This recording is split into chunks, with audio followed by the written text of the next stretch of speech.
오늘은 시멘트에서도 수축에 대해서 공부를 하겠습니다. 페이지 31페이지입니다. 경화한 시멘트 풀은 건조시키면 시멘트 겔 주위에 있는 미세한 모세관 속의 수분이 증발하며 모세관 수의 표면 장력이 커지게 되며 수축합니다. 반대로 습도가 커지면 모세관이 물을 흡수하여 표면 장력이 작아지며 팽창합니다. 경화한 시멘트 풀의 수축에는 수화에 따른 화학적 수축, 건조에 의한 수축, 탄산화에 의한 수축 등이 있습니다. 이 중에서 가장 중요한 것이 물의 증발에 의한 건조 수축으로서 경화체의 균열을 발생시키는 원인이 됩니다. 일반적으로 시멘트 경화체의 건조 수축량은 시멘트의 조성, 분말도, 석고의 첨가량, 혼화제의 유무, 물 결합제 비 및 양생 조건에 따라 다릅니다. 표 2.9는 시멘트 조성물의 수축률을 나타냈습니다. 자, 그래서 시멘트 조성물을 보면은 조성 광물에 따라서 수축률이 얼마나 있는지를 나타내는 것으로서 우리가 앞에서 배웠던 규산 삼석회의 경우에는 수축률이 79 곱하기 10의 마이너스 5승 정도의 수축률을 가지고 있습니다. 그 다음에 알미산 철 사석회는 수축률이 49 곱하기 10의 마이너스 5승이죠. 우리가 지금 빠르게 경화를 하는데 필요했던 알민산 삼석회의 경우에는 경화가 급속히 일어나는 반면에 수축률은 234 곱하기 10의 마이너스 5승 정도의 수축률로서 가장 많은 양을 나타내고 있습니다. 또 오른쪽에 걸 보시면은 수축에 따라서 우리가 각각 수축을 콘크리트와 모르터와 그 다음에 경화 페이스트의 수축률을 보면은 일반 콘크리트의 경우에는 아무래도 골재가 많이 섞여 있기 때문에 콘크리트 자체의 수축량은 다른 모르터나 페이스트에 비해서 적습니다. 그리고 모르터는 물과 시멘트와 모래를 섞은 것으로서 이 모르터 경우에는 콘크리트보다는 수축률이 좀 높지만 페이스트보다는 수축률이 적습니다. 경화 페이스트는 이 페이스트라는 것은 물과 시멘트만의 결합물로서 시멘트 풀이라고도 하죠. 이런 경우에는 물이 증발하게 되면은 수축률이 급격히 늘어나서 이렇게 많은 양의 수축률이 발생하게 됩니다. 그래서 각각의 재료에 따라서 수축이 얼마나 되는가 하는 것을 우리가 알고 거기에 따라서 설계나 또는 시공을 해야 할 것으로 생각이 됩니다. 다음은 시멘트의 비중에 대해서 보겠습니다. 시멘트의 비중은 한국산업규격에 0.05 이상으로 규정하고 있으며 포트랜드 시멘트의 종류에 따른 비중은 일반적으로 표 2.1과 같습니다. 이 시멘트의 비중은 시멘트의 품질이 나빠질 경우 작아지는데 일반적으로 다음과 같은 이유로 작아집니다. 첫 번째, 클링크의 소성이 불충분할 때, 혼합물이 섞여 있을 때, 시멘트가 풍화되었을 때, 저장기간이 길었을 때, 이때 시멘트의 품질이 나빠지는데 이러한 시멘트의 품질이 나빠지는 경우를 우리가 앞에서 배웠죠. 시멘트의 풍화로 인한 탄산화 때문에 시멘트 품질이 나빠지는 경우였습니다. 따라서 이러한 시멘트 품질이 나빠지는지 나빠서 쓸 수 있는지 없는지를 결정하는 것은 또 어떤 시험? 예, 강열 감량 시험을 통해서 시멘트가 품질이 나빠지는지 안 나빠지는지를 결정할 수가 있는 것입니다. 그래서 이게 시멘트 비중과 그 다음에 시멘트의 풍화 그리고 강열 감량 시험 이건 상당히 서로 관계가 있기 때문에 같이 공부를 해야 하겠습니다. 그리고 방금 이제 네 가지 이유는 시멘트 품질이 나빠질 경우에 이제 비중이 작아지는 것을 설명을 했고요. 그리고 품질이 처음에 품질이 괜찮을 때에 이제 각각 시멘트의 종류에 따라서 시멘트의 비중이 달라지는데 표 2.110을 보면 보통 포트랜드 시멘트의 경우에서는 이 시멘트 비중의 범위가 3.10에서 3.18 정도가 됩니다. 그래서 평균이 3.15고요. 그리고 규정값은 3.05 이상을 하도록 되어 있습니다. 조강은 빨리 굳는 콘크리트죠. 그래서 이 범위가 3.10에서 3.15고 평균은 약간 작은 3.12가 되겠습니다. 중동열 포트랜드 시멘트는 열을 적게 발생하는 그런 시멘트로서 비중이 좀 큽니다.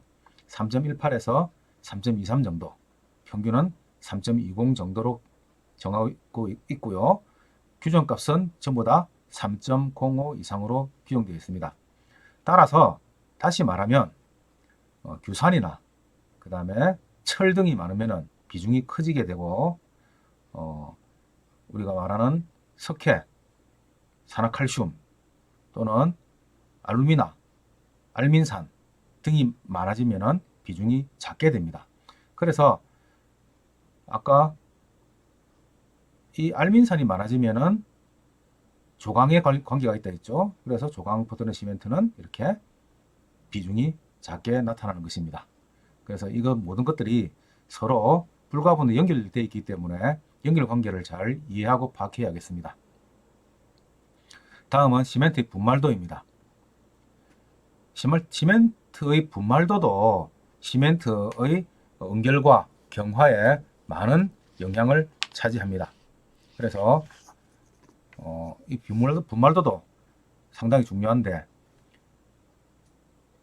시멘트 입자의 크기의 정도를 분말도라고 합니다.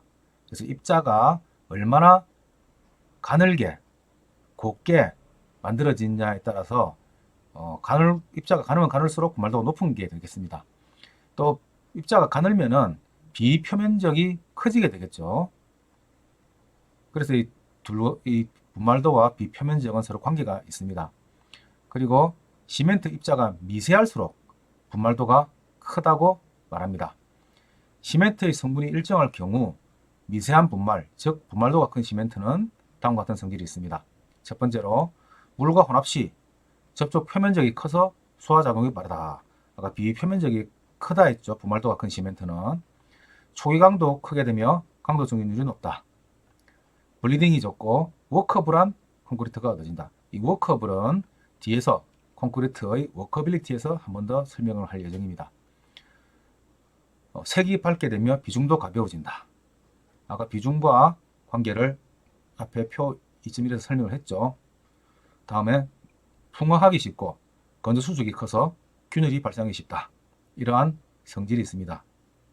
그러나 이렇게 단점이 있지만 그러나 조기 강도를 얻기 위해서 이 분말도를 크게 하는 경우가 많이 있겠죠. 자, 이 시멘트 분말도는 블레인의 공기 투과 장치에 의하여 시멘트 1g이 가지는 비표면적이나 표준체 4마이크로미터에 의해서 잔류되는 비율로 나타내게 됩니다. 44마이크로미터인데 이 44마이크로미터는 몇 미터가 되죠? 맞습니다. 예. 100만 분의 44m가 됩니다. 그래서 마이크로라는 것은 100만 분의 1을 나타내는 단위가 되겠습니다. 분말도와 압축강도 관계를 보면은 비표면적이 클수록 초기에 강도가 크게 나타나는 것을 알 수가 있습니다. 그리고 장기 강도는 비표면적과 크게 상관이 없죠. 비슷하게 나타납니다. 시멘트 분말의 사진입니다. 그리고 입자 크기의 분포 곡선이 되겠습니다.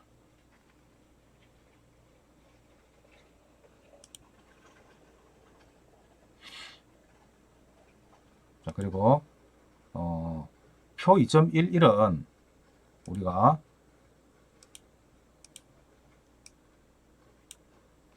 포트랜드 시멘트의 분말도를 이제 각각 시멘트 종류별로 분말도를 표시한 것입니다. 보통 포트랜드 시멘트는 2990에서 3260의 범위입니다. 중용열은 아무래도 분말도가 3070에서 3290으로 나타내게 되는데 조강에 비해서 적은 것이 특징이며 조강은 매우 높고 보통 포트랜드 시멘트는 범위가 이렇게 넓은 것이 특징입니다. 조강은 4080에서 4580으로서 이 상당히 분말도가 높기 때문에 조기 강도를 높게 가지고 올 수 있는 것입니다. 규정값은 이와 같습니다. 그 다음 시멘트의 안정성에 대해서 보겠습니다.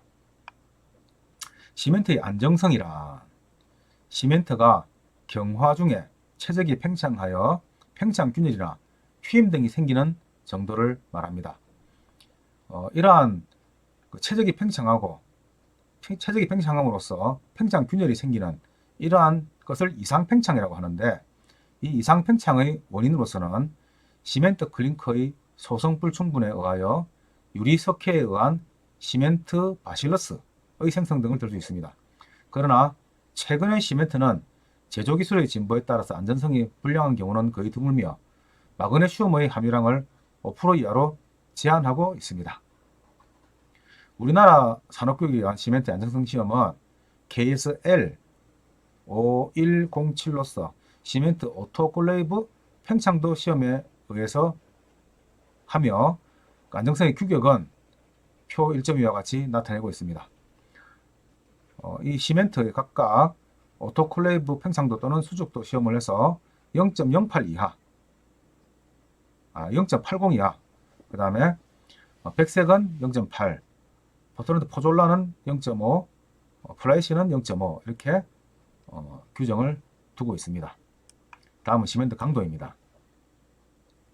시멘트를 결합제로 사용했을 때 강도의 발현 정도를 알면 그 시멘트를 사용한 콘크리트의 강도의 정도를 추정할 수가 있습니다. 그래서 시멘트 강도는 시멘트의 조성, 물시멘트비, 재력 및 양성조건 등에 따라 다른데 그림 2.1은 각종 시멘트의 압축 강도와 재력의 관계를 나타냅니다. 그림 2.1을 보겠습니다. 이 X축은 재력입니다. 재력이란 것은 시멘트나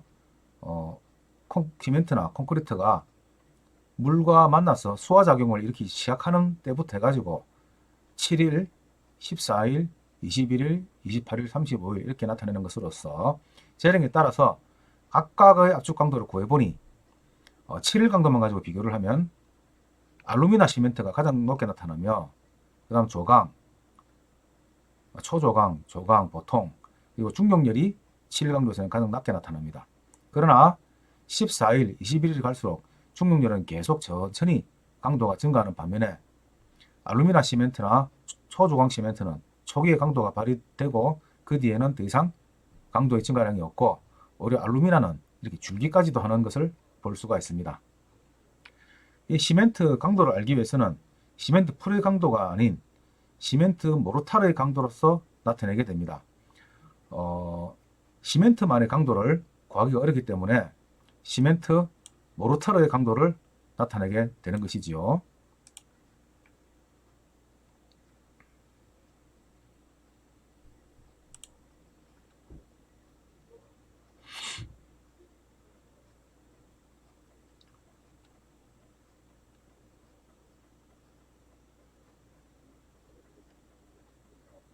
자, 시멘트의 강도 시험은 KSL 5100에서 규정을 두고 있는데 이렇게 생긴 마른 목골의 몰드에다가 시멘트와 모르타르와 물을 섞어서 시멘트와 모래와 물을 섞어서 모르타르를 만들어서 여기다가 이런 다진봉으로 다져 가지고 이렇게 네모난 공지체를 만들게 됩니다. 그래서 우리 꼭 초코파이의 OS 같은 그런 모양이 나오게 되겠죠. 이러한 그 공지체가 나오면은 이거를 압축 강도 시험기에다 넣어 가지고 이렇게 압축을 시켜 가지고 압축 강도를 모니터 상으로 구하게 됩니다. 이러한 장치가 우리 학교에도 있으며 여러분들은 2학기 때 건설 제로 및 품질 시험을 통해서 거기서 이 모르타르 압축 시험을 직접 하게 될 예정입니다. 그리고 이때의 모래는 주문진 향오리에서 채취한 시멘트 강도 시험용 표준사를 사용하게 됩니다. 그래서 시멘트 강도용 표준사란 것은 이렇게 시멘트 주문진 총 표준사라 해서 이렇게 25kg짜리로 한 포대씩 이렇게 팝니다. 가격은 조금 비싸죠. 그래서 이러한 꼭 주문진 표준사를 가지고 사용한 그러한 모르타르의 강도를 가지고 시멘트의 강도 시험을 하게 됩니다. 그 이유는 하는 사람마다 그 시멘트에 들어가는 모래를 다르게 한다면 시멘트 강도보다는 모르타르의 강도에 따라서 이 압축 강도 시험치가 달라지기 때문에 꼭 똑같은 표준사를 사용해서 시험을 하도록 하고 있습니다. 예를 들어서 우리나라의 표준사는 주문진 표준사이며 그 다음에 우리가 세계적으로 국제적으로 인정해주는 표준사가 있습니다. 그거는 캐나다의 오타와에서 나온 오타와 샌드를 국제 표준으로 사용하고 있으며 일본 같은 경우에서는 토요라사를 표준사로 사용하고 있습니다. 상식으로 우리가 알아야 되겠습니다. 이러한 시멘트 강도 시험은 시멘트 510g 그리고 물 247.4L ml를 섞어서 그 다음에 혼합 용기에 넣고 믹서기에 넣습니다. 그리고 물 시멘트 순으로 모르트 믹스에 혼합물을 넣어 가지고 믹서를 시동하여 1속으로 30초 동안 혼합을 하게 됩니다. 그리고 1속으로 혼합하고 있는 동안에 30초에 걸쳐 모래의 전량을 서서히 가합니다. 그리고 믹서를 정지하고 2속으로 또 30초 동안 혼합을 합니다. 다음에 믹서를 정지하고 모르터를 90초 동안 방치를 하고 처음 15초 동안에 용기의 측면에 붙어있는 모르터를 전부 배치 안에서 끌어내린 후에 용기 뚜껑을 덮어둡니다. 다시 2속으로 60초 동안 혼합한 후 혼합을 마치게 됩니다. 그리고 이렇게 혼합을 마친 이러한 모르터를 아까 이 몰드에다가 넣어가지고 다진봉으로 다져서 이렇게 압축 시험을 하게 되는 것입니다. 그래서 이러한 KS에 규정된 시험법을 통해 가지고 시험을 해야지만 그 시험의 시멘트의 강도를 인정을 받을 수가 있습니다. 이러한 우리나라의 시멘트의 압축 강도의 규정값은 표 2.13에 제시되어 있는데 보통 포트랜드 시멘트만 한번 읽어보면은 3일에 13메가파스칼, 7일에는 20메가파스칼, 28일에는 29메가파스칼 정도를 나타내지 정도의 광도가 발현이 되어야지만 우리의 규정값을 통과하는 것이 되겠습니다. 자, 여기까지가 시멘트의 압축 강도에 대한 규정이 되겠습니다.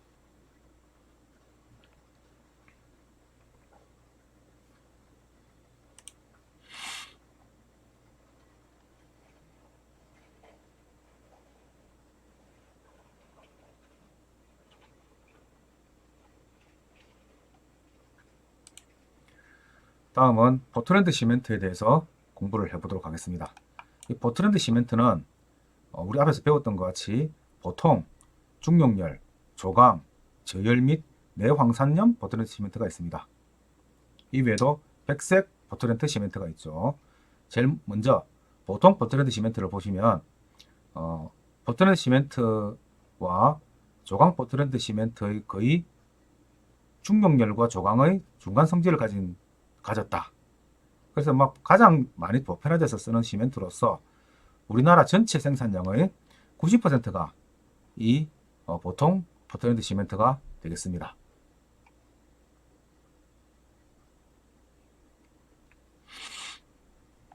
다음 페이지를 보겠습니다.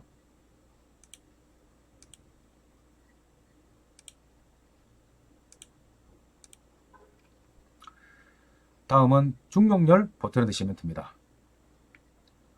수화열을 낮추기 위하여 화학 조성 중에 알민산 삼석회의 양을 적게 하고 대신 장기 강도를 발현하기 위해서 규산 이석회의 양을 많게 한 시멘트입니다.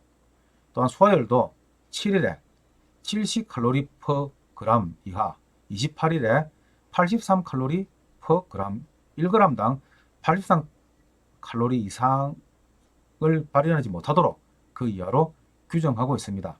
이 시멘트의 특성과 용도는 수화열이 보통 시멘트보다 적으므로 댐이나 방사선 차폐용, 메시브한 콘크리트 등 단면이 매우 큰 콘크리트용으로 적합합니다. 이러한 댐이나 아주 메시브한 콘크리트는 중용열 포틀랜드 시멘트를 씀과 동시에 또 따로 콘크리트를 온도를 낮추게 하는 장치를 해야지만 균열이 생기지가 않습니다. 그래서 그에 대해서도 나중에 또 공부를 하게 되겠습니다.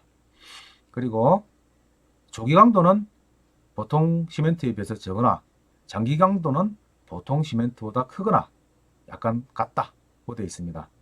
건조 수축은 포틀랜드 시멘트 중에 가장 작은 것이 특징입니다. 화학 저항성이 크고 내산성이 우수하다. 내산성은 산성에 대해서 저항하는 성질이 내산성이 되겠습니다. 다음은 조강 포틀랜드 시멘트입니다. 중용열과 반대의 성질을 가지게 되겠죠. 조강 포틀랜드 시멘트란 조기의 강도를 발현시키는 시멘트로서 보통 포틀랜드 시멘트 28일의 강도를 나타내는 강도를 재령 7일에서 나타냅니다. 그러나 장기 강도는 보통 포틀랜드 시멘트와 큰 차이가 없습니다. 화학 성분은 보통 포틀랜드 시멘트와 거의 차이가 없으나 실리카, 알루미나, 산화철의 비율에 대한 석회의 비율이 2.20에서 2.27 정도로 비교적 큽니다. 한편 조기 강도를 발현하기 위하여 원료의 음성과 배합에 유의하며 분말도를 크게 한 시멘트가 되겠습니다. 이 조강 시멘트의 특성과 용도는 다음과 같습니다. 초기 재령에서 고강도를 발현하고 장기에 걸쳐 강도가 증진하며 보통 포틀랜드 시멘트와 비교해서 1일 강도는 약 3배, 3일 강도가 약 2배이므로 거푸집 회전율이 좋아 양생기간 및 공사기간의 단축이 가능하다. 이렇게 얘기하고 있습니다. 이 거푸집의 회전율이라는 것은 콘크리트를 칠 때 콘크리트를 흘러내리지 않도록 잡아주는 그 껍데기를 이제 거푸집이라고 합니다. 과거에는 거푸집을 목재를 썼으나 지금은 강제로 만든 이 거푸집을 쓰게 되는데요. 이 강제로 만든 거푸집 안에다가 콘크리트를 부어서 어느 정도 강도가 나오면 이거를 해체해서 다시 다음 콘크리트에 사용할 수 있기 때문에 회전율이 좋다. 그 얘기를 하고 있는 것입니다. 그리고 수화 속도가 빠르고 수화율이 커서 저온 시에도 강도 발현이 크므로 동절기 공사 등에 유리하다. 동절기에는 가장 큰 중요한 게 콘크리트가 얼지 않게 만드는 것이 아주 중요합니다. 그런데 조강 포틀랜드 시멘트는 수화열이 발생이 크니까 얼지가 않겠죠. 그래서 유리하다는 내용이 되겠습니다. 또 수화열이 크므로 단면이 큰 콘크리트 구조물에는 부적당합니다. 주로 긴급공사, 시멘트 2차 제품, 프리스트레스드 콘크리트 등에 사용됩니다. 이 프리스트레스드 콘크리트는 미리 콘크리트에 압축력을 가해가지고 콘크리트의 강도를 더 높게 사용하기 위한 콘크리트로서 나중에 여러분과 다시 한번 또 여기에 대한 공부를 하게 되겠습니다. 다음은 저열 포틀랜드 시멘트가 되겠습니다. 저열은 좀 중용열과는 좀 비슷하긴 한데 조금 다르죠. 시멘트의 수화에 의해서 발생하는 열 때문에 매스 콘크리트의 경우 내부에서의 온도 상승이 심각하여 균열을 일으킬 수 있는데, 이러한 이유로 땡과 같은 매스 구조물에 사용되는 시멘트의 수화열 발생을 적절하게 분산시키는 그 온도를 낮게 할 목적으로 개발되었습니다. 저열 포트랜드 시멘트는 중력열 포트랜드 시멘트보다 수화열을 5 내지 10% 정도 적게 한 것으로서 규산 삼석회와 알민산 삼석회는 수화열이 높기 때문에 보통 포트랜드 시멘트보다 적게 하고, 규산 이석회는 수화열을 적게 발생시키기 때문에 이 양을 많이 한 시멘트가 되겠습니다. 대략 규산 삼석회 최대 35%, 알민산 삼석회 최대 7%가 한계이고, 규산 이석회의 경우에는 최소 4%를 요구하고 있습니다. 다음은 내황산염 포트랜드 시멘트입니다. 토양 중에 황산염이나 해수 및 공장 폐수 중의 황산염에 대한 화학적 장성을 높이기 위해 알민산 삼석회의 함유량을 줄이고 알민산 철 4석회의 함유량을 증가시켜 만든 시멘트입니다. 황산염은 시멘트 수화물과 반응하여 시멘트 경화체 내부에 팽창성 물질을 생성하여 콘크리트 표면 부분에서부터 서서히 균열, 박리, 붕괴 등의 현상을 일으켜 결국에는 전체적으로 열화하게 됩니다. 이 시멘트는 해양 콘크리트 구조물이나 화학적 작용을 받는 콘크리트 구조물의 축조에 적합하다고 하겠습니다. 다음은 백색 포트랜드 시멘트입니다. 이 백색 포트랜드 시멘트는 원래 시멘트 원료에 들어있는 철분이나 마그네시아가 시멘트를 회색빛이 나게 만들죠. 그래서 이 성분을 적게 해서 백색 점토와 석회석을 원료로 하고 소성 원료는 석탄 대신 중유를 사용해서 만든 시멘트가 되겠습니다. 보통 포트랜드 시멘트의 우리가 산화철이 보통 3% 정도에 비해서 이 시멘트는 0.3% 이하가 되도록 극히 소량함으로써 특유의 회록색을 가진 순백의 시멘트를 만들게 됩니다. 또 소량의 안료를 가하면 원하는 색채를 얻을 수 있으며, 이 시멘트의 성질은 보통 포트랜드 시멘트와 거의 같고 주로 건축물의 미장, 장식용, 채광용, 표식용, 인조 대리석 제조용 등에 쓰이며 따라서는 구조용으로도 쓰일 수가 있습니다. 그러나 보통 이 백색 포트랜드 시멘트는 인테리어용으로서 많이 쓰이는 게 특징이 되겠습니다. 자, 여기까지가 포트랜드 시멘트에 대한 설명이었습니다. 다음 시간에는 혼합 시멘트에 대해서 설명을 하겠습니다. 이상으로서 오늘 강의를 마치도록 하겠습니다. 수고 많았습니다.